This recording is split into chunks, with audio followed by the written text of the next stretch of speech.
Olá pessoal, espero que esteja tudo bem com vocês. Hoje a gente vai dar continuidade à nossa disciplina e agora mais detalhadamente a gente vai começar a falar sobre as relações étnico-raciais no Brasil, que é o ponto central da nossa disciplina junto com a discussão sobre direitos humanos. Inicialmente na disciplina nós já discutimos a questão antropológica, a questão da cultura, da diversidade cultural, do etnocentrismo, do relativismo cultural, e também já vimos todo o percurso histórico traçado até chegarmos à Declaração Universal dos Direitos Humanos de 1948. Vimos também alguns artigos dessa declaração e no que eles estão relacionados à nossa disciplina. A partir de agora, nós vamos começar a discutir mais detalhadamente as questões étnico-raciais no Brasil. Então é o seguinte, a gente sabe que a sociedade brasileira é uma sociedade multicultural, multiétnica, multirracial, é uma sociedade bastante diferenciada com relação a todas as outras sociedades do mundo. Não há no mundo uma sociedade que se pareça com a brasileira com relação à diversidade cultural. Não que não tenhamos outras sociedades muito diversas também, mas que a nossa sociedade ela abarca uma diversidade enorme. Formação do povo brasileiro, como todos sabem, é uma formação que envolve, a gente fala muito dos portugueses por conta da nossa colonização portuguesa, mas, no entanto, certo? A nossa colonização foi portuguesa, mas nós sofremos aqui influências variadas. Por exemplo, o próprio estado do Maranhão, o início da sua colonização se deu pelos franceses.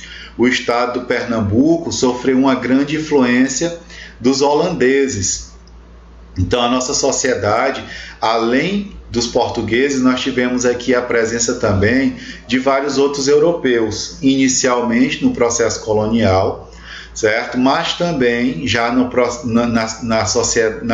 período imperial no Brasil, já para o início da República também, nós recebemos aqui europeus de várias outras sociedades, certo? Nós recebemos alemães, holandeses, poloneses e, sobretudo, recebemos muitos italianos, certo? Num processo que se chamou um processo de embranquecimento, em que o Estado brasileiro começou a atrair europeus no intuito de embranquecer a nossa sociedade. A sociedade se envergonhava de ter uma presença negra e uma presença indígena muito forte. E aí, nesse processo, começou-se a atrair europeus para que esses europeus viessem a se misturar com a nossa sociedade e em algumas gerações a gente passasse a não ter mais população negra ou branca. Isso é uma situação de racismo assim absurda, extrema, que a sociedade brasileira passou. Além desses europeus, um pouco a contragosto do Estado português e depois do Estado brasileiro, vieram japoneses, também se alojaram aqui no Brasil, certo? Final do século, nesse período do século XIX. E todos esses europeus chegavam aqui e tinham oferta de terras, certo? De graça, para plantar, para trabalhar, para colher, e uma outra parte desses europeus vinha atraídos pelas oportunidades na indústria, porque é o período que o Brasil está se industrializando, a Europa já estava industrializada. E o Brasil estava se industrializando e nós não tínhamos aqui mão de obra qualificada para esse setor. Por quê? Porque o Brasil tinha abolido a escravidão, mas não tinha dado nenhuma oportunidade aos escravos no trabalho assalariado, certo? O trabalho assalariado ele foi destinado a esses europeus. Os escravos acabaram sendo... Os escravos libertos, logicamente, os negros libertos, acabaram sendo jogados nas ruas, sem qualificação, sem educação, sem inclusive o direito de estudar, sem inclusive o direito à educação e sem oportunidades de emprego. Então essa política de atração acabou trazendo também para o Brasil várias outras nacionalidades, o que acaba também enriquecendo muito a diversidade cultural brasileira. Por exemplo, em São Paulo nós temos o bairro da Liberdade, que é um bairro essencialmente japonês. Os italianos deixaram muito sua marca em São Paulo, inclusive algumas das famílias mais tradicionais de São Paulo é de italiano, como os Matarazzo, por exemplo. O sul do Brasil nem se fala com relação à influência desses estrangeiros. Se a gente olhar para a arquitetura de Santa Catarina, por exemplo, do Rio Grande do Sul, a gente vai ver uma arquitetura muito europeia, certo? O sotaque das pessoas é um sotaque muito diferente do sotaque dos brasileiros de forma geral, no sul do Brasil. Então, os imigrantes eles se espalharam por todo o território brasileiro, deixando as suas marcas na cultura, na religiosidade, certo? Nas questões étnico-raciais. Então, o Brasil, quando se fala em matriz fundadora, a gente fala muito nos portugueses, mas a gente deve ter em mente que para cá migraram povos em massa de várias outras sociedades, certo? Além disso, a gente vai falar também sobre a questão da diáspora africana. O que é a diáspora africana? Foi a saída dos africanos, e nesse caso, a saída forçada dos africanos de várias nacionalidades na África para virem ser escravos no Brasil, certo? Então, essa escravidão, ela deixou marcas terríveis e cruéis na nossa sociedade, certo? E deixou uma diversidade cultural muito grande. Nesse caso, dessa disciplina, a gente vai começar estudando aqui a questão da escravização no país, para a gente entender o porquê que tantos negros hoje são vítimas de violações dos direitos humanos, certo? Além disso, a gente vai falar também, na disciplina, lógico, sobre a questão dos povos indígenas, que são variados, que são diversos. A gente vai entender várias questões com relação aos indígenas ainda nessa disciplina. Quem são? Onde estão? Quais são os povos indígenas do Maranhão? Os povos indígenas no Brasil? Que troncos linguísticos organizam as línguas? Que línguas falam? Quantos são? Certo? Então aí a gente vai começar a partir de agora na disciplina uma nova fase. A gente vai começar a entender um pouco melhor a formação do povo brasileiro, para que a gente possa passar a entender, certo? Em que lugar, que espaços esse povo brasileiro, esses segmentos culturais que contribuíram para a formação do povo brasileiro, que espaços eles ocupam. Certo? Então, na aula de hoje, a gente vai começar a falar sobre a escravidão, certo? E aí eu vou preferir trazer essa informação para vocês. Ao falar de escravos, eu vou preferir falar de negros escravizados. Por quê? Porque eles não são naturalmente escravos, certo? Eles foram escravizados num processo desenvolvido pela metrópole portuguesa. Então, quando a gente fala de escravos, muitas vezes a gente naturaliza e parece que está falando de uma coisa natural, certo? Não, eles foram negros escravizados, eles foram africanos escravizados, porque a escravização foi forçada, certo? Então é o seguinte, por que a gente vai começar a falar de escravidão hoje? Porque lá mais adiante nós vamos analisar, não na aula de hoje, mas nas próximas aulas, nós vamos analisar dados sobre violação dos direitos humanos no Brasil de hoje. A gente vai falar, por exemplo, dos 64% de negros que nós temos nos presídios brasileiros. Nós vamos falar da maioria dos analfabetos brasileiros que são negros. Nós vamos falar da violência policial contra os negros. Nós vamos falar da grande maioria dos favelados no Brasil que é negra, da falta de assistência à educação, à saúde, assistência social aos negros. Mas para a gente entender isso, a gente tem que entender que as coisas hoje estão dessa forma, não naturalmente. Elas se construíram dessa forma num processo histórico. Então a gente vai demonstrar, por exemplo, o que a escravidão, certo, contribuiu para a formação dessa estrutura desigual da nossa sociedade, que faz com que haja frequentemente violações dos direitos humanos dessa população negra. Então a aula de hoje ela é muito mais informativa, ela é muito mais um contexto histórico da escravidão no Brasil. Ela é para a gente tentar entender como o Brasil foi se formando, certo? Essa sociedade que nós temos hoje, de onde ela veio, de que forma ela se formou, e no que isso implica nos dias de hoje para essas populações que lá no passado foram subjugadas, foram escravizadas, certo? Foram tratadas como uma sub-raça, como um sub-ser humano, como uma categoria de pessoa inferior. No que isso implica para a nossa realidade hoje, certo? Como se sentem os negros hoje diante da situação que foi colocada pela colonização portuguesa no nosso país. Então a gente vai usar essa aula de hoje para a gente tentar entender um pouco mais sobre essa nossa realidade da sociedade brasileira, para a gente entender um pouco mais como a sociedade brasileira se formou e no que isso tem implicado com relação aos direitos humanos nos dias atuais.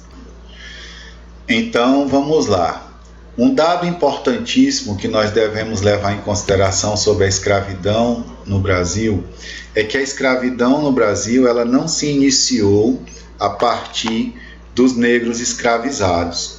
A escravidão no Brasil ela se inicia a partir da colonização em 1500 com os povos nativos que estavam aqui. O que é que isso quer dizer? Que em 1500, quando os portugueses chegaram ao Brasil, a relação de escravidão inicial no Brasil ela vai se dar com os povos indígenas. Então, os primeiros escravizados no Brasil, eles não vão ser os negros africanos, certo? Mas essa escravidão dos indígenas, ela não durou tanto tempo, certo? Por uma série de fatores. Há um contexto bastante amplo de fatores que levou com que não acontecesse, com que não se consolidasse o modelo de escravidão dos povos indígenas. Primeiro de tudo, os povos indígenas, eles conheciam muito bem o território, eles eram povos nativos locais, eles já viviam aqui muito tempo. E a colonização portuguesa no Brasil, ela se iniciou pelo litoral, certo? Cabral, ao chegar no Brasil, na região que hoje fica Porto Seguro, ele vai se instalar junto com os colonizadores no litoral. E aí o que é que vai acontecer? No litoral, os povos indígenas que começaram a ser escravizados, eles começaram a migrar para o interior do Brasil. Por quê? Porque o interior do Brasil eles conheciam bem, enquanto que os portugueses desconheciam. Então o que é que eles vão fazer? Eles vão começar a fugir e isso vai começar a incomodar os portugueses, principalmente por conta dos prejuízos que eles vão ter pela não realização dos trabalhos forçados. Uma outra coisa que vai contribuir bastante para isso é a proteção que os indígenas vão ter dos padres jesuítas, que eram os que vinham para catequizar os brasileiros, certo? No caso, os indígenas. Então, esses jesuítas acabaram desenvolvendo uma relação de proteção com esses indígenas e acabava afastando os indígenas também da escravidão. Os indígenas resistiram bastante a escravidão, por quê? A gente sabe que a visão de trabalho que cada povo indígena tem vai ser diferente da nossa, porque nós estamos inseridos numa lógica capitalista, em que para nós trabalho é para acumular bens, é para ter mansão, é para comprar carro, é para viajar, certo? É para colocar os filhos para estudar nas melhores escolas, nas melhores universidades. Essa visão acumulativa capitalista não é a visão de trabalho dos povos indígenas. Eles trabalham numa relação intrínseca entre trabalho e lazer. Para eles não há essa separação, essa cisão que nós fazemos entre trabalho e lazer. Então eles trabalham não necessariamente para acumular bens pensando num futuro duradouro, certo? Os povos indígenas trabalham para extrair a sua sobrevivência por um determinado período. Eles são capazes de trabalhar por meses seguidos, sem sábado, sem domingo. A noção de feriado é uma noção nossa, não é deles. Então, para que eles acumulem por um determinado período de tempo, para que eles possam ter alimentos para o período das festas que eles vão realizar. Mas aí depois eles passam a desfrutar de lazer, a desfrutar das suas festas, dos seus rituais, até que surge a necessidade de trabalhar bastante novamente. Isso não quer dizer que nesse tempo também eles não realizem trabalhos, realizam, mas de forma diferente, até surgir a necessidade também de trabalhar novamente. Essa forma, certo, de trabalhar dos indígenas acabou sendo mal interpretada pelos portugueses, porque ao chegar no Brasil e encontrar os indígenas resistindo a essas formas de trabalho, isso foi associado à preguiça, certo? Começou-se a acreditar que os indígenas eram preguiçosos, sendo que isso é nada mais, nada menos do que um valor cultural deles, certo? Para eles, trabalho não é a mesma coisa que para nós. Inclusive, entre nós, algumas pessoas já optam, mesmo tendo condições de trabalhar mais, por trabalhar menos e ter qualidade de vida, trabalhar menos e ter opções de lazer, certo? Então, aquela história que a gente aprende preconceituosa de que os índios são preguiçosos é uma atitude etnocêntrica, certo? Uma atitude que desconsidera a condição étnico-cultural dos povos indígenas, que foi construída durante a colonização. Então, os indígenas não são preguiçosos, eles só não têm as mesmas percepções de trabalho que nós, certo? Então, essa resistência cultural dos povos indígenas acabou sendo confundida, certo, com preguiça. Uma outra coisa é que os indígenas eles passaram por processo de adoecimento e uma mortalidade muito alta nesse processo de colonização. Por quê? Porque a gente sabe que o sistema imunológico de um povo ele pode ser diferente do outro, certo? Uma sociedade ela não tem a imunidade igual. Todas as sociedades não têm a mesma imunidade. O nosso sistema imunológico é diferente. Tanto é que a gente não vê que algumas pessoas gripam muito mais do que outras. Que algumas pessoas, inclusive, podem ter o contato com o vírus do HIV e nunca se tornarem soropositivas. Enquanto que outros têm o contato, desenvolvem inclusive a doença. Então o sistema imunológico vai variar muito. E o sistema imunológico dos povos indígenas logicamente é muito diferente dos europeus. E esses europeus vieram para cá trazendo doenças, trazendo vírus, que o sistema imunológico dos povos indígenas não estava adaptado. E isso levou a uma grande mortalidade. Ainda hoje, por exemplo, os povos indígenas têm pouca imunidade para doenças que para nós já é bastante comum. Por exemplo, nenhum de nós se preocupa tanto com uma gripe, certo? Se a gente gripa, a gente sabe que logo, logo a gente vai melhorar. Dificilmente essa gripe vai virar uma tuberculose, certo? Nem todo mundo vai ter uma pneumonia por conta de uma gripe. Enquanto que para os povos indígenas, uma gripe se torna uma pneumonia muito rapidamente, certo? E os mata muito mais do que outras doenças que são muito mais sérias para nós. É justamente por isso que uma preocupação muito grande dos indigenistas e das pessoas que trabalham com povos indígenas era a questão do coronavírus, da chegada do coronavírus entre eles. Por quê? Porque é um vírus gripal, certo? É um vírus respiratório e eles têm muita dificuldade com esses vírus respiratórios. Não à toa já morreram centenas de índios no Brasil, mesmo eles vivendo em um certo isolamento, certo? Então, a mortalidade dos indígenas foi muito grande nesse período inicial.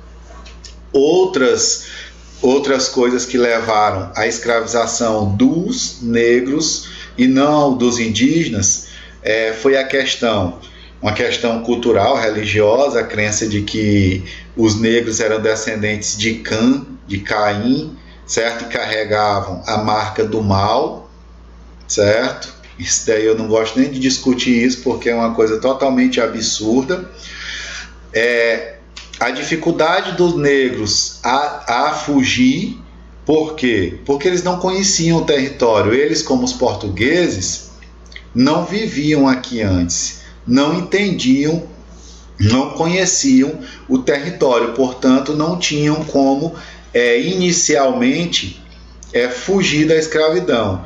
Isso só foi acontecer mais adiante, quando eles começam a conhecer melhor o território, certo? E começam a formar os quilombos, mas até então eles não resistiam a isso. A questão da resistência às doenças, eu acho que é até de certa forma questionável, levando-se em consideração que a mortalidade entre os negros escravizados era muito alta, a expectativa de vida era baixíssima, certo? Uma outra coisa que leva à escravização dos negros vai ser o comércio de escravos.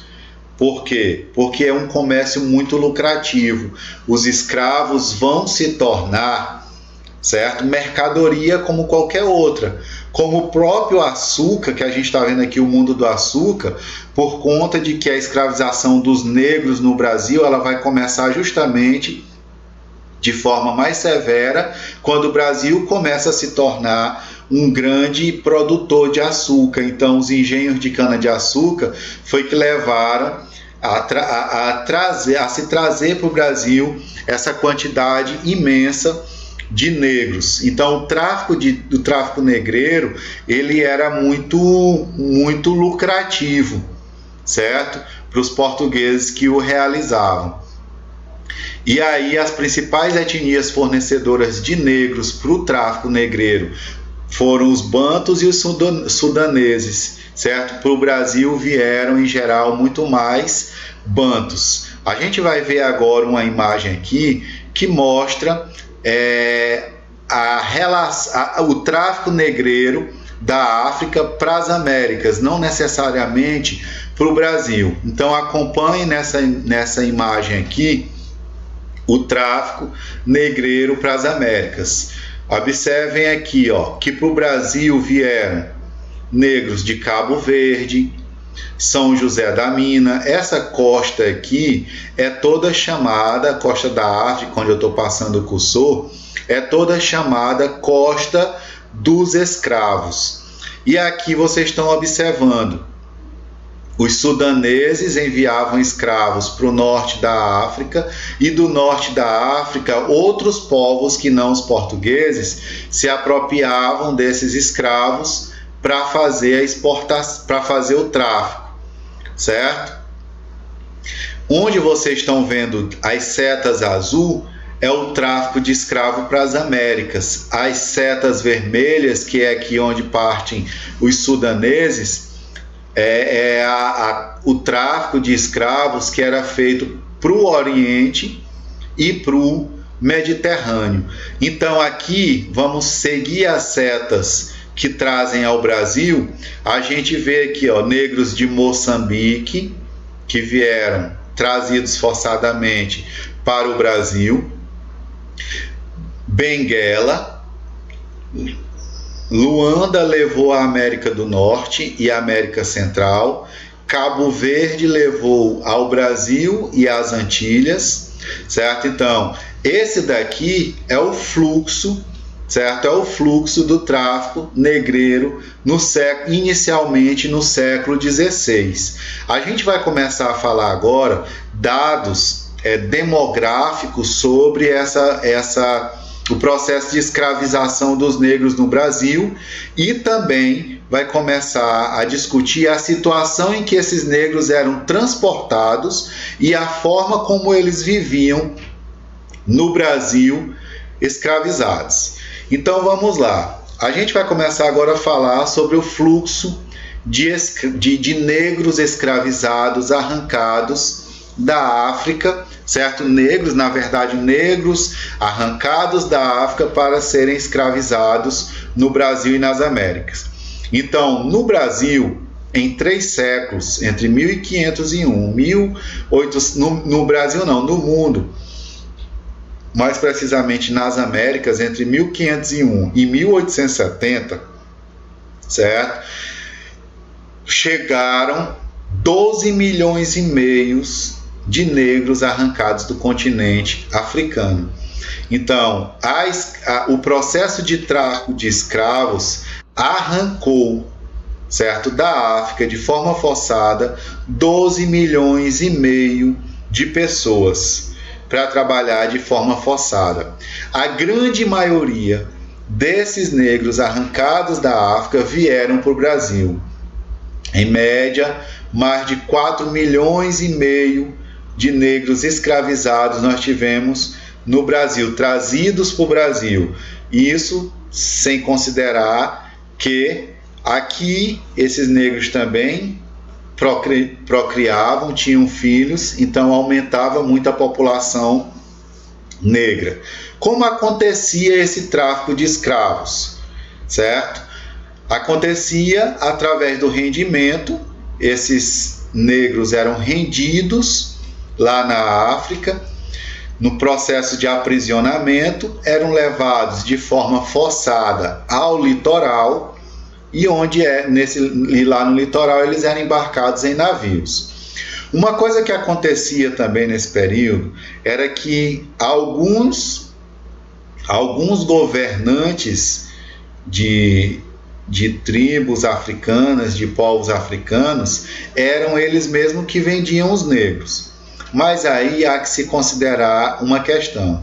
Ninguém sabia ao certo o que seria essa escravidão do negro no Brasil. Por quê? A África, por fatores culturais, já tinha processos de escravização internos. De que forma? Eu devia a alguém, então eu ficava fazendo trabalho escravo para aquela pessoa a quem eu devia até que minha dívida fosse paga. Depois eu voltava para a minha vida normal, certo? Só que aí a referência de escravidão que eles tinham era essa. Quando eles foram trazidos ao Brasil, o que acontece é que vai surgir uma realidade totalmente diferente dessa. Por quê? Aqui, os negros escravizados, jamais tiveram essa sua liberdade, a não ser naqueles casos de exceção em que o senhor dava alforria, em que a pessoa trabalhava, conseguia juntar dinheiro, certo, para ter alforria, ou até se chegar nas leis, na lei do ventre livre, na lei dos sexagenários e na lei áurea, certo? Então, lá na África, que era um processo interno deles, certo? A escravidão era para pagar a dívida. Pagou a dívida, acabou, certo? Aqui na América, não. Foi um trabalho duro, forçado, que levava à violência e à morte milhões de negros escravizados. A viagem, certo? A viagem em geral era uma viagem dura e penosa. certo? No século XVI, essa viagem chegava a durar, inclusive até 6 meses, dependendo das condições climáticas, 4, 5 ou 6 meses, certo? As viagens mais breves, quando começaram a se tornar mais breves, essas viagens passaram a ter, em média, entre 50 e 60 dias, mas as viagens inicialmente, elas chegavam a durar até 6 meses. Dentro do navio negreiro, que daqui a pouco a gente vai ver uma imagem sobre o navio negreiro, navio tombeiro, dentro do navio negreiro, com negros acumulados, certo? Esses negros escravizados, eles eram trazidos acumulados, sem condições sanitárias, sem condições de saneamento básico, sem nenhuma oferta de condições mínimas de saúde, certo? Mais adiante a gente vai ver, a mortalidade era extremamente alta no próprio processo de transporte. Muitos desses africanos, acabavam não chegando nem ao Brasil, morriam no próprio transporte, certo? E outros morriam por uma doença chamada banzo, que é uma doença que acontece através da tristeza, é mais ou menos o que seria a depressão hoje. Então, muitos entravam nesse processo de adoecimento por tristeza, por melancolia, pelo fato de serem arrancados das suas famílias, arrancados dos seus territórios, arrancados dos seus modos de vida, para serem transportados forçadamente para um território em que eles se tornariam escravos, certo? A gente vai ver agora aqui uma imagem de um navio negreiro, um navio tumbeiro, certo? Então tá aqui, ó, jogados ao chão, certo? Sem roupa, amontoados. Isso daqui proliferava muitas doenças, muitos deles adoeciam bastante. Se vocês verificarem aqui, ó, vocês vão ver bem aqui um praticamente morto sendo carregado para ser jogado ao mar, acorrentados, olhem para os pés, acorrentados, criança deitada no chão, certo?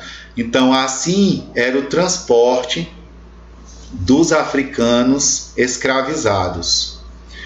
Então, é o seguinte, o desembarque oficial desses africanos escravizados, ele começou a partir de 1530, certo? E destinado, como eu falei agora há pouco para vocês, à indústria da cana de açúcar. Então, foi o mundo do açúcar que fez com que houvesse esse processo severo de escravização dos negros.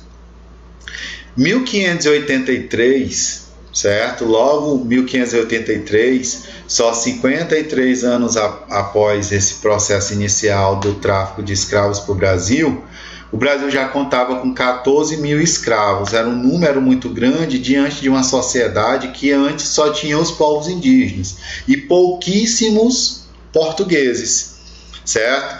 Esse número subiu exaustivamente, e aí entre 850 entre 800 e 850, apenas 50 anos, certo? Nesse período de 50 anos, 2.300.000 africanos escravizados foram trazidos para o nosso território. Então, em apenas 50 anos, mais de 2 milhões de africanos que vieram se tornar escravos foram trazidos para o nosso território.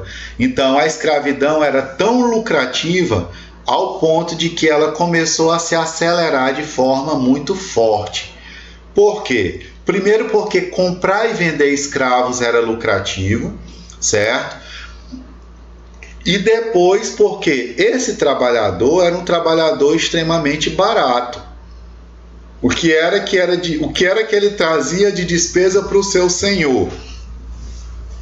O resto de comida que era levada da casa grande para a senzala, porque eles se alimentavam com os restos de comida, como a gente faz com os cachorros. Muita gente faz, né? Nem todo mundo. porque muita gente compra a melhor ração, dá a melhor ração para o seu cachorro. Mas em geral, o que é que as pessoas fazem? Pega o resto de comida, dá para o cachorro, dá para o porco, dá para a galinha, certo? E os negros eram alimentados dessa forma. Pedaços de pano para eles cobrirem os seus corpos, certo? E a senzala, que era construída por eles mesmos, onde eles moravam de forma coletiva, certo? Então eles eram extremamente baratos pelo fato de que eles não eram assalariados, porque não se tinha despesa pagando salário e nem outras despesas com eles, certo? Então era muito lucrativo e se tornou um grande negócio. Tanto é que mesmo depois da proibição do tráfico, certo? Começou-se a fazer tráfico de forma clandestina, certo? Tráfico de forma clandestina. Quem conhece Porto de Galinha, no Pernambuco, aquele paraíso, aquele lugar paradisíaco, deve ter ouvido falar lá por que se chama Porto de Galinha. A história que eles contam lá é justamente de que, como o tráfico de escravos estava proibido para o Brasil, quando os navios chegavam com os africanos, certo, no porto, o que as pessoas diziam é que tinham chegado as galinhas, certo? As galinhas chegaram ali no porto, certo? Trouxe um carregamento de galinhas, que era para fazer uma associação, certo? Uma metáfora dos negros escravizados com as galinhas, para as pessoas não desconfiarem muito do que estava acontecendo. Tanto é que, se vocês perceberem lá, as várias esculturas que se tem de galinha, os símbolozinhos que a gente pega, as coisas que a gente pega nos chaveiros, naqueles biscuits, são galinhas da Angola, que a gente chama aqui de capote, certo? Então, mesmo quando o tráfico ficou proibido, continuava-se a fazer tráfico e tentava se esconder. Por quê? Porque esses negros vinham nos porões dos navios. Então eles eram associados lá em Porto de Galinhas, as galinhas, para quê? Para que não se dissesse, chegou um carregamento de escravos. Então chegou-se um carregamento de galinhas, certo? Então, de todas as Américas, o Brasil foi o país que mais recebeu negros africanos escravizados, certo?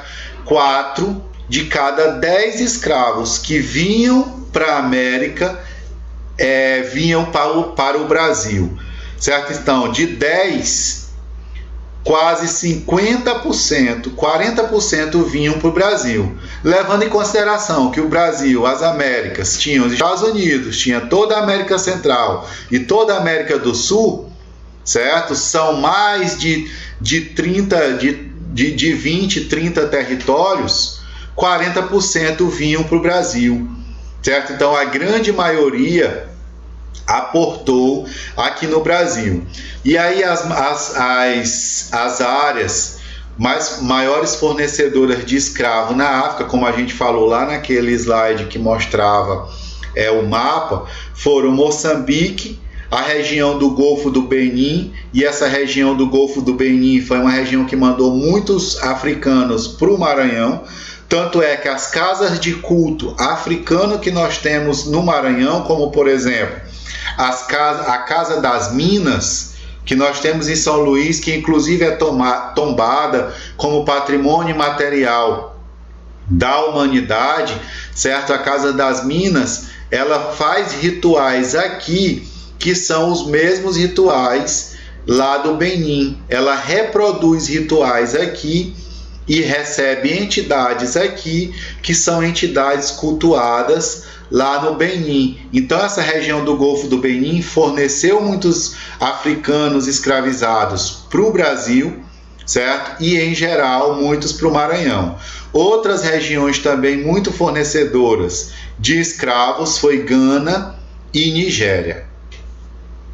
A gente vai falar aqui só um pouco sobre a estrutura, só falar de forma geral sobre a estrutura dessa sociedade do açúcar que foi aqui, abrigou esses escravos. Primeiro, era uma sociedade baseada na família patriarcal, ou seja, essa família patriarcal era uma família chefiada por um homem que submetia a mulher, os filhos e os escravos ao seu poder, certo? As mulheres e os filhos só não tinham o mesmo status dos escravos porque eles eram livres, certo? Livres no sentido de que eles não eram mercadoria como os escravos que podiam ser comprados ou vendidos. No entanto, eles estavam todos submetidos a esse poder patriarcal, certo?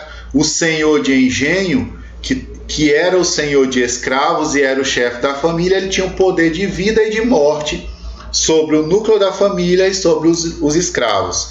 É uma sociedade extremamente machista, certo? A mulher tinha uma posição inferior, uma posição de obediência e submissão. Isso não é novidade para vocês. Era uma sociedade agrária.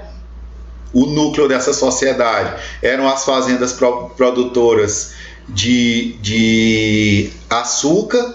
Era aristocrática, certo? Uma sociedade aristocrática, uma sociedade que tinha na nobreza da terra a sua elite, certo? No Brasil, quem era rico era quem vivia nesses locais, certo? Então, nas fazendas de cana-de-açúcar é que vivia a elite local brasileira, certo? Só posteriormente, já no século 19, é que muitas dessas famílias, e principalmente a partir da abolição da escravidão, é que muitas dessas famílias vão diversificar os seus negócios, muitas insatisfeitas por essa abolição, porque a partir de agora ia ter que pagar salário, certo? Para os seus empregados, que não eram os negros, eram aqueles vindos da Europa, que eu falei para vocês no início da aula. Iam ter que pagar salários, iam ter que ter mais despesas. Então o que é que vai acontecer? Muitos desses senhores vão diversificar os seus negócios, vão investir no comércio, na indústria, em outras coisas. E aí vai se formar também uma elite urbana, que é essa elite que vai ocupar aqueles casarões coloniais nas cidades históricas como São Luís, Recife, Olinda, Salvador, certo? Então esse era o núcleo da sociedade. Era uma sociedade de intensa religiosidade, muito conservadora, cristã e, além de cristã, católica, certo? Uma sociedade preconceituosa com relação à cor, religião e trabalho, certo? Uma sociedade excludente com relação a negros e indígenas, principalmente, mas também a judeus e mestiços. Por quê? Porque os mestiços carregavam a marca dos negros, a marca dos índios. Eles eram uma mistura com esses povos que eram vistos como inferiores, certo? E era uma sociedade escravocrata. A gente vai ver agora algumas imagens sobre essa sociedade para a gente tentar perceber a inserção do negro nessa sociedade do açúcar. Só para contextualizar. Aqui era o engenho do açúcar, vocês estão vendo, ó, todo o trabalho realizado pelos negros, certo? Aqui, ó, os negros carregando nessas redes os seus senhores, as suas senhoras, as sinhazinhas, como eram chamadas as mulheres dos senhores de engenho, dos senhores de escravos. Então, todo o trabalho nessa sociedade, ele era eminentemente um trabalho negro, um trabalho escravo forçado, certo? Era uma sociedade que abrigava como principal característica o trabalho negro forçado. Aqui, ó, aquela cena que eu falei para vocês, um proprietário de escravos fazendo uma viagem carregado pelos seus escravos. Aqui, ó, uma mesa posta para uma família tradicional, certo? Os senhores à mesa, os escravos prontos para servir, uma escrava abanando, as crianças aqui recebendo restos de comida, certo? Mais ou menos essa a estrutura dessa sociedade. Aqui a questão da religiosidade, certo? Os negros sempre acompanhando seus senhores, porque nem todos trabalhavam nos engenhos, nem todos trabalhavam nas lavouras, alguns trabalhavam dentro da casa grande para servir aos seus senhores. Em seguida aqui a gente vai ver mais alguns dados sobre a escravidão no Brasil. Quem era o público trazido ao Brasil. Então, inicialmente, os escravos que foram trazidos ao Brasil, os negros, na verdade, africanos que foram trazidos ao Brasil, eles tinham, em média, entre 8 e 25 anos de idade. Por quê? Porque era a idade em que se tinha mais vigor para trabalhar, os mais velhos já estavam muito cansados e não aguentavam o trabalho forçado, o trabalho duro. Então, em média, esses africanos que eram trazidos ao Brasil para trabalhar de forma forçada, eles tinham entre 8 e 25 anos de idade.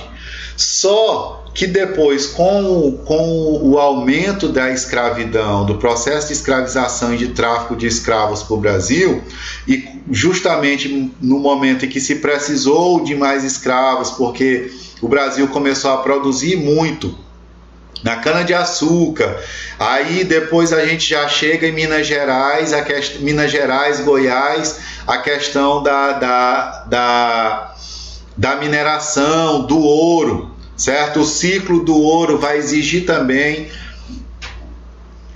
o trabalho forçado de muitos escravos. Então o Brasil foi aumentando a sua necessidade, certo? O Brasil foi aumentando a sua necessidade de ter uma população de escravos para servir a esses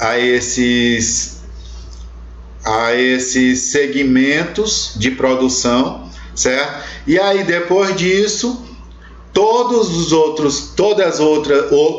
outros grupos acabaram sendo trazidos ao Brasil também. Então, manco, cego, surdo, príncipes, eu vou já falar sobre isso para vocês, chefes religiosos, mulheres com bebês e mulheres grávidas acabaram sendo trazidos ao Brasil.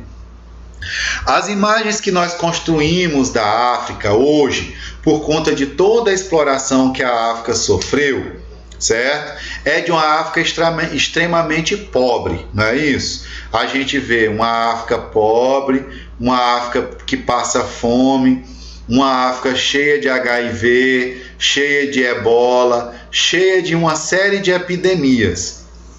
Essa África não era a realidade antes do processo de colonização. Essa África não era essa mesma realidade antes, certo, da escravidão.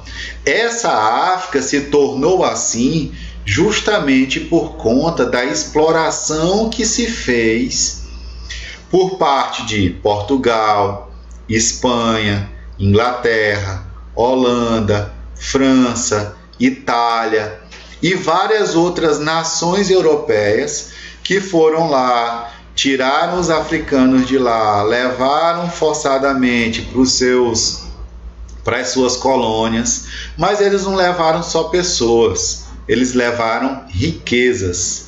A África tinha uma grande quantidade de riquezas, por exemplo, como diamantes. Alguns de vocês aí já devem ter assistido um filme chamado Diamante de Sangue, que é um filme com o protagonismo do Leonardo DiCaprio, certo? E nesse filme ele mostra isso já uma África mais recente, não é nem a África da colonização inicial. Então, a África era um continente extremamente rico, certo? Quando a gente fala da escravidão, geralmente a gente costuma falar só da retirada de pessoas, mas não foi essa a realidade. não foram só retiradas pessoas do continente africano, foram retiradas riquezas, foram retiradas coisas importantíssimas para eles. Para vocês terem ideia, a África começou a manipular a metalurgia muito antes que todo o resto do mundo. Eles descobriram a metalurgia. E a metalurgia, por exemplo, hoje move a indústria no mundo inteiro. Certo? Se a gente observar a indústria de carros, a indústria de equipamentos pesados, a indústria de tratores, de retroescavadeiras, uma indústria muito lucrativa que produz produtos muito caros, certo? Manipula a metalurgia o tempo todo. E aí o que é que a gente pode verificar? É justamente que essa metalurgia, ela foi descoberta pelos africanos. Então é uma riqueza intelectual e uma forma de produção econômica que eles já tinham. E que isso foi que eles passaram por todo esse processo de empobrecimento, mesmo tendo já todos esses conhecimentos prévios. Então, em 1500, e bem antes disso também, que com 1500 começou a colonização no Brasil, mas antes outros territórios já estavam sendo colonizados, certo? Nesse período, não se tinha uma Europa desenvolvida e uma África pobre e miserável como nós temos hoje. Esse é o retrato da nossa realidade. No século XIV, no século XV, o que se tinha era grandes impérios na África, por exemplo. Certo? Então, quando eu coloco bem aqui que príncipes vieram ao Brasil, eles não vieram a passeio, não. Eles vieram na situação de escravizados, certo? Então, boa parte desses impérios, desses reinos que se tinha na África, eles foram desfeitos pela colonização e pela escravização dos negros na África. Então, príncipes, famílias reais, africanas acabaram sendo trazidas ao Brasil e a outros locais na situação de escravos. Então pensem o quanto isso é uma ruptura absurda. Você, no seu território, no seu chão, na sua terra, onde você compartilha a sua cultura, onde você compartilha a sua religião, onde você construiu raízes, você é príncipe. Você ser retirado e ser levado para um outro território que você vai se tornar uma coisa, uma mercadoria, em que você vai ser comprado e vendido, certo? Em que você vai apanhar, você vai sofrer açoites se não fizer tudo aquilo que o seu Senhor quiser que você faça. Se você não trabalhar forçadamente da forma que o seu Senhor quer que você trabalhe, se você não construir a riqueza de outro da forma que você deve construir, você tem a obrigação de construir, você vai apanhar, muitas vezes até a morte. Você não vai resistir aos ferimentos. Não é nem necessariamente que queriam matar, é que batiam tanto, com tanta violência, que às vezes não se resistia aos ferimentos. Então você imagine, no caso dos príncipes, que esse é um caso extremo, mas também no caso de todos os outros negros que foram desenraizados do seu território e levados para outros locais, certo? Para passarem por esse processo de escravização, o quanto que isso não fere, o quanto que isso não é violento, certo? Hoje nós temos psicólogos para tratar traumas, naquele período nós não tínhamos, e nem eles teriam acesso também se tivéssemos. Mas imagine a quantidade de traumas, a quantidade de neuroses, de psicoses, de doenças emocionais se desenvolvia por conta disso. E ainda tem gente que diz hoje no Brasil que racismo é mimimi, certo? Que racismo é vitimização, certo? Ainda tem gente hoje no Brasil que diz que os negros se vitimizam. Esses negros hoje que sofrem racismo, eles são filhos tataranetos, bisnetos, eles são descendentes de toda essa geração que apanhou, que trabalhou forçado, que não teve acesso à educação, que não teve acesso ao trabalho, que não teve acesso ao desenvolvimento econômico, ao desenvolvimento humano. Como é que nós não vamos ter hoje no Brasil periferias lotadas de negros? Como é que nós não vamos ter hoje no Brasil a grande maioria dos analfabetos sendo negros? Porque mesmo com a abolição da escravidão, a educação continua sendo negada. O acesso à educação aos negros no Brasil é muito recente, é do século XX, certo?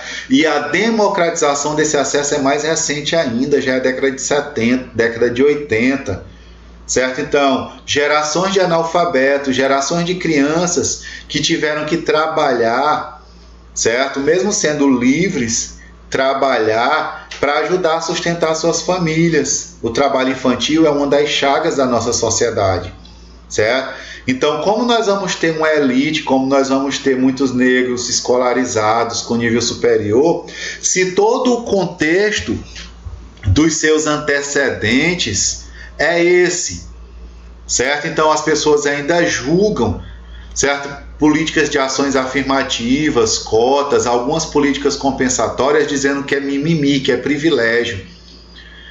As gerações passadas foram privilegiadas. Em que a geração atual está sendo privilegiada? Continua sendo associada a macaco, a urubu, continua sendo barrada em supermercados, em shoppings, certo? Continua sendo barrada mesmo com seus carros importados, certo? Continua não sendo a preferência no mercado de trabalho, porque o que é importante é ter boa aparência, ou seja, ser branco, ter o cabelo liso, certo? Então, gerações inteiras sofreram e uma geração ainda hoje sofre com os efeitos da escravidão. Está na mente das pessoas a escravidão, está na mente das pessoas o racismo. A nossa sociedade é uma sociedade que diz que a pior pessoa da família é uma ovelha negra. Por que essa ovelha é negra? Porque no Brasil o negro é associado ao mal, à marginalidade, certo? A sociedade brasileira diz que quando a coisa está ruim, a coisa está preta. Por que a coisa está preta?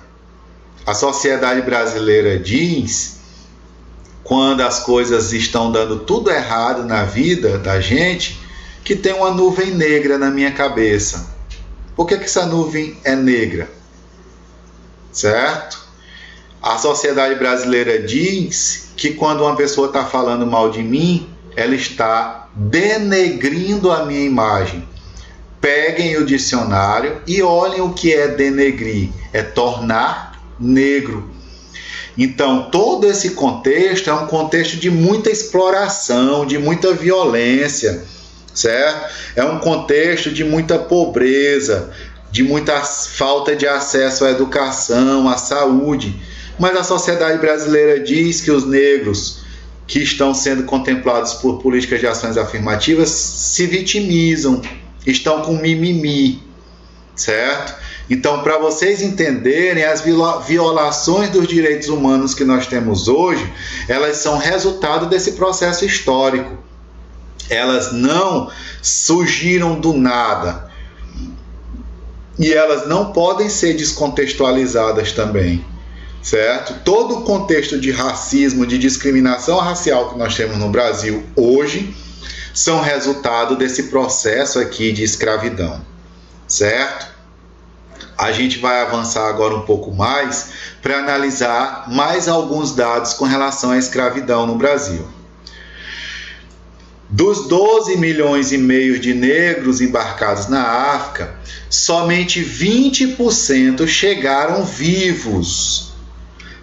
Eles eram vítimas de desenteria, que a gente sabe que é desarranjo intestinal, e aí provocado por quê? A água que bebiam, a comida que se alimentavam, os vírus, as bactérias em que eles tinham contato na viagem, porque os navios negreiros eram sujos, eram fedorentos, certo? Não tinham higienização. Então eles sofriam com disenteria, com escorbuto, com varíola, com sífilis, com sarampo e também com a violência dos comandantes. Por quê? Porque também nos navios eles eram presos e açoitados.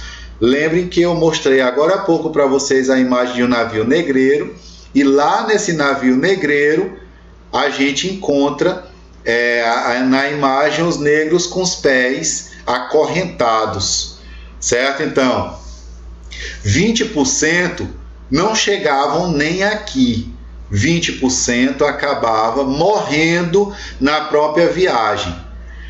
Não tinham o direito de serem velados, eram jogados no oceano.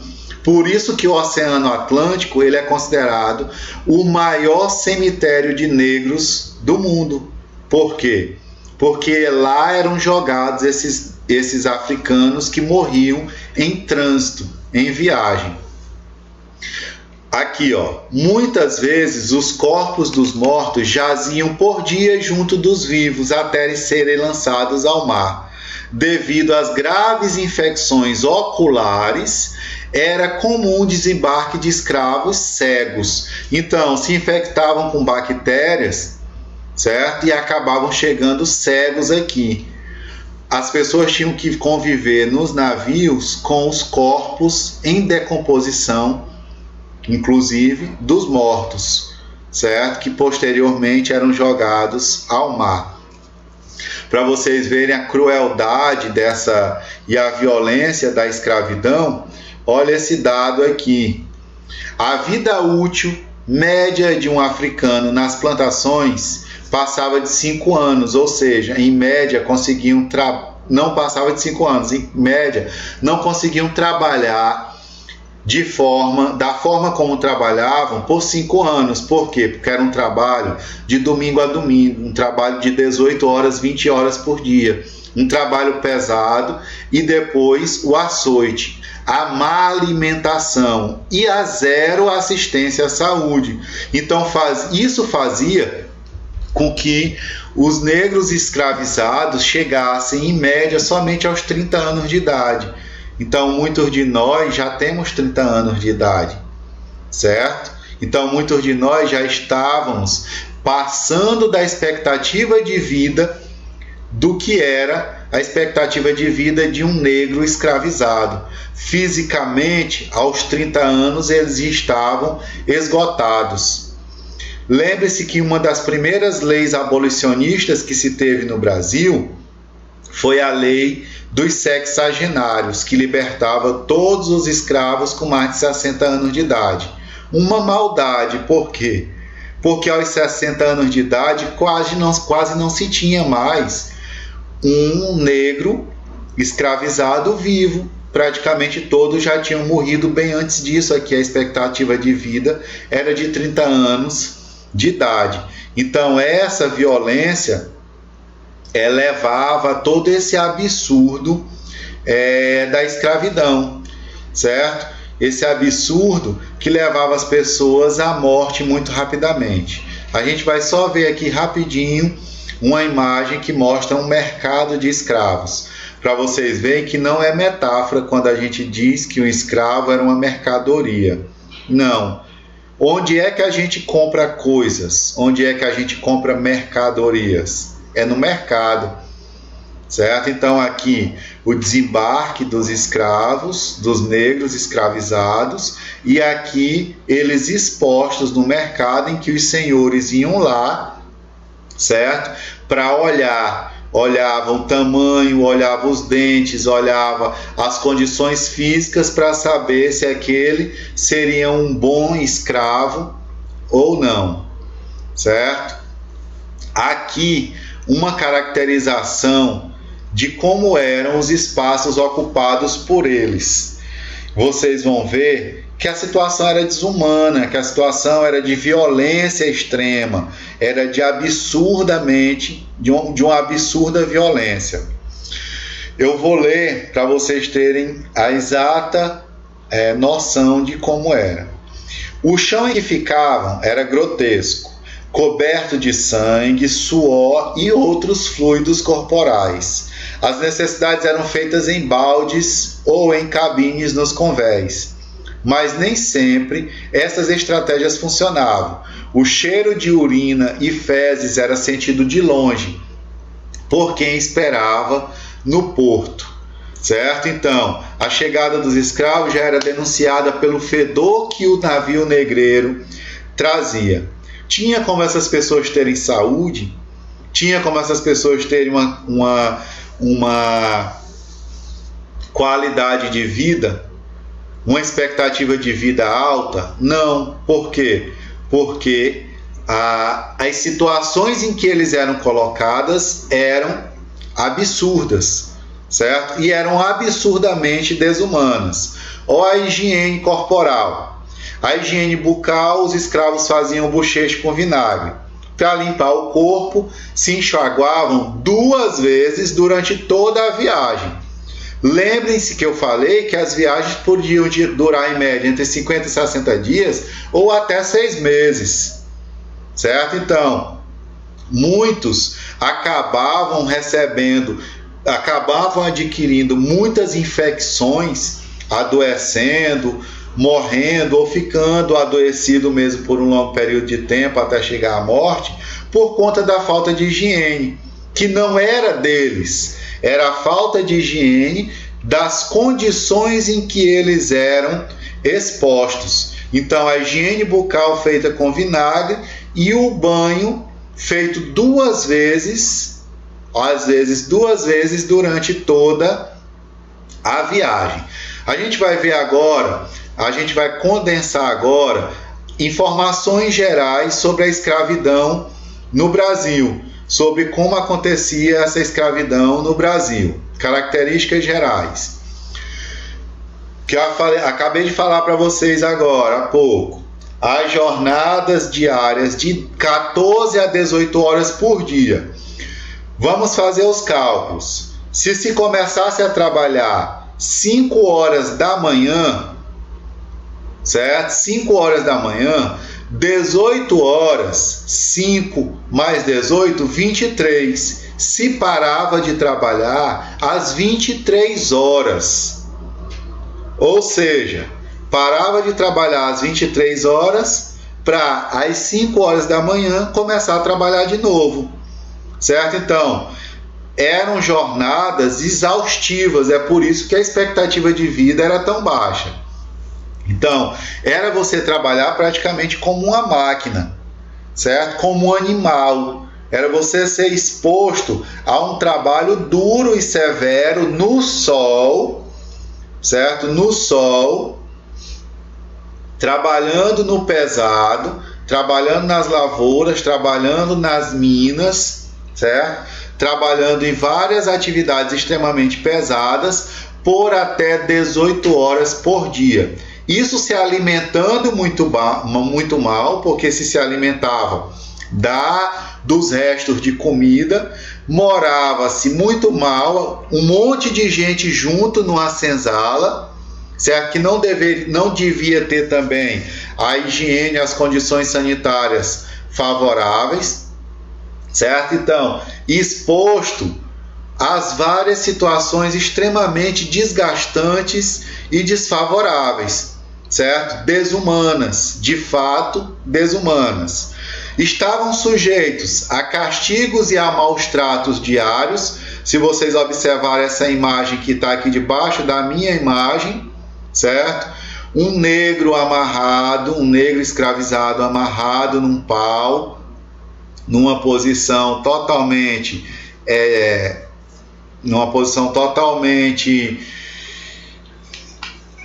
dolorida, acredito eu, certo? Desconfortável. E aqui, ó,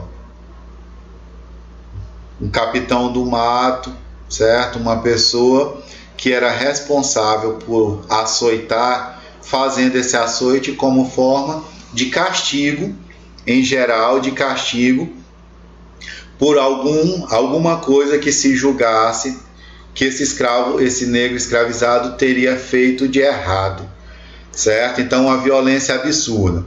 Castigos no pelourinho, e eu mostro já já para vocês uma imagem de um pelourinho, mas muitos de vocês já devem conhecer, certo? Quem conhece Salvador conhece o famoso pelourinho de Salvador. Quem conhece Alcântara também tem um pelourinho bem na praça, que era uma haste que era colocada em um determinado local em que o negro era amarrado para ficar ali de castigo ou para ser açoitado. A senzala era o símbolo da inferioridade social, porque era um local em que morava muita gente, um local pequeno em que morava muita gente em condições desfavoráveis, enquanto os senhores moravam na casa grande, moravam no casarão, com quartos grandes, quartos arejados, cozinhas grandes, espaços, muitos espaços, todos grandes e arejados, enquanto que a senzala, um local fechado, pequeno, sem saneamento, certo? As casas grandes também eram construídas pelos escravos. As grandes igrejas históricas que nós achamos lindas hoje também eram construídas pelos escravos. Os palácios, como o Palácio dos Leões em São Luís, também eram construídos pelos escravos. Então, a senzala era também o símbolo da desigualdade, porque o local em que eles moravam era um local totalmente ruim, sem estrutura nenhuma. E o que eles construíam para os outros eram os espaços mais privilegiados dessa sociedade. Por fim, muito trabalho e discriminação, certo? Vou passar agora para vocês aqui, mostrar para vocês as imagens. Aqui, ó. A punição de um negro no calabouço, certo? Que muitos dessas casas grandes, elas tinham calabouços em que os negros eram jogados lá para serem castigados. E aqui, ó, o açoite num pelourinho, certo? Aqui também um pelourinho, mas no calabouço. E aqui um açoite no pelourinho. Vocês estão vendo que ele está pelado, a calça dele está aqui embaixo. E aqui a imagem daqui das nádegas dele é em sangue, em carne viva, sangrando. Eles apanhavam pelados mesmo. Se a gente olhar os filmes e as novelas de época, a gente vai verificar isso. Eles apanhavam pelados para quê? Para doer mais, para sangrar, para marcar a pele. Então, o pelourinho geralmente ficava na área central de uma vila, de uma cidade.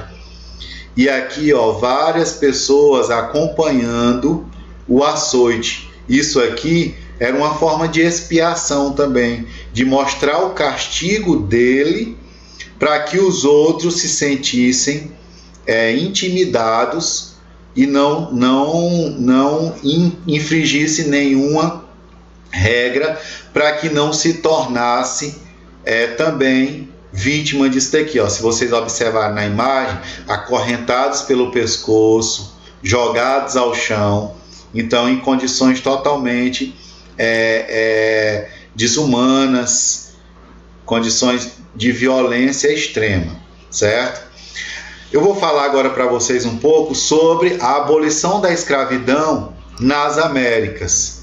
A gente vai ver que o Brasil, inclusive, além de ter sido o país que mais escravizou, foi o último país a libertar os seus escravos, certo? O último país a fazer a sua abolição. Eu vou apresentar para vocês uma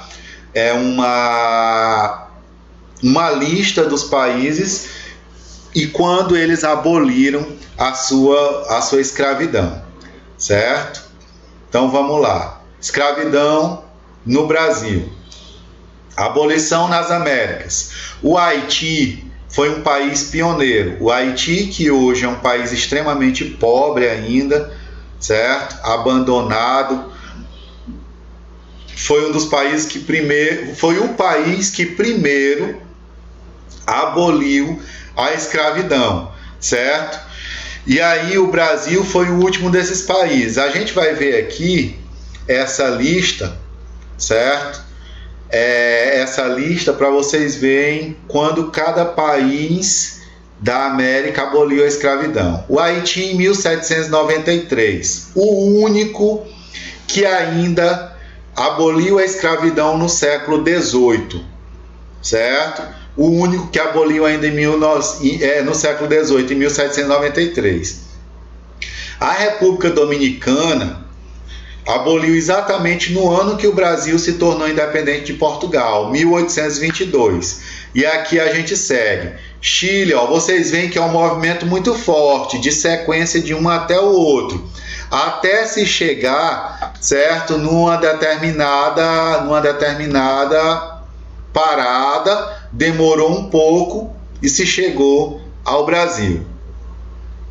República Dominicana em 22, Chile em 23, aí aqui em sequência em 24, Guatemala, El Salvador, Honduras, Nicarágua, Costa Rica, certo? Países conhecidos nossos aqui, vizinhos, Bolívia em 26, Paraguai e Uruguai em 42, Argentina em 53, Venezuela em 54, Peru em 55. Os Estados Unidos aboliram em 1865, certo? Cuba em 66 e, por fim, o último país a libertar os seus negros escravizados foi o Brasil em 1888. Por quê? Primeiro porque não fazia mais sentido, né? O mundo inteiro já não tinha mais escravos, pelo menos a América inteira já não tinha mais escravos. Uma outra coisa, e essa a principal, que inclusive tira os méritos da princesa Isabel, certo? A princesa Isabel não foi uma heroína da abolição. O Brasil no século XIX era um país que devia bastante à Inglaterra, certo? O Brasil tinha um endividamento muito grande com a Inglaterra. E aí o que é que acontece? A Inglaterra promoveu a sua Revolução Industrial no século XVIII, certo? E essa Revolução Industrial que a Inglaterra promoveu no século XVIII fez com que a Inglaterra produzisse muito, certo? Produzisse muita coisa, muita porcelana, muito tecido, muitos produtos industriais, certo? A Inglaterra produziu muitos produtos industriais. E precisava de gente para comprar isso, porque não adiantava só ela produzir e não ter quem comprasse. O que aconteceu? A Inglaterra acabou pressionando vários países do mundo, principalmente o Brasil, a abolir a escravidão e implantar o trabalho assalariado. Porque com o trabalho assalariado, as pessoas teriam dinheiro para comprar os seus produtos. Como o Brasil estava nas mãos da Inglaterra, no sentido de que devia bastante à Inglaterra, a princesa Isabel cedeu a essas pressões, certo? A princesa Isabel cedeu a essas pressões e promulgou a Lei Áurea. A Lei Áurea, que liberta os escravos, ela não era para durar para sempre. A Lei Áurea, quando ela foi feita, era para durar só de 1888 a 1988.